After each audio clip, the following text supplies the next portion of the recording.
कैसे हैं आप सब। आशा करता हूँ आप लोग बहुत अच्छे होंगे और अच्छे ही रहिए। तो खेसारी भैया का वीडियो आ चुका है आदिशक्ति फिल्म्स के यूट्यूब पे। बहुत ही ज़बरदस्त होली का सॉन्ग है भाई, बहुत ज़बरदस्त होली का सॉन्ग है।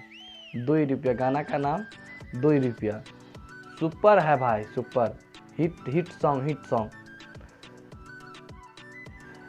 तो गाएं उसके साथ डुएट सॉन्ग है, अंतरा सिंह प्रियंका जी गाई हैं और श्याम देहाती जी म्यूजिक दिए हैं और अखिलेश कश्यप जी गाना को लिखे हैं।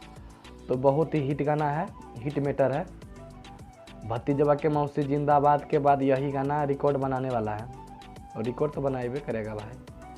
खेसारी फैंस जो हैं आप सब, एक आदमी मुझे कमेंट किया था भाई कि अश्लीलता दिखाना चाहिए। भैया आप सुनिए कि हर वीडियो, हर ऑडियो, हर गाना में आपको अश्लीलता मिलेगा। कहाँ हिंदी हो या तो भोजपुरी हो या कोई भी सॉन्ग हो तो मिलेगा ही अश्लीलता, तो मिलेगा। आप खोजिएगा तो अश्लीलता मिलेगा। बाकी बात ये सब चीज़ फनी होता है, आप लोग दिल पे मत लीजिए।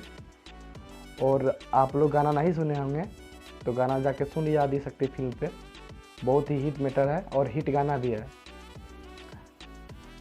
सिर्फ 4 घंटा में 1 मिलियन क्रॉस कर चुका है। खेसारी फैंस के लिए बहुत बहुत कंग्रेचुलेसन, धन्यवाद, थैंक यू।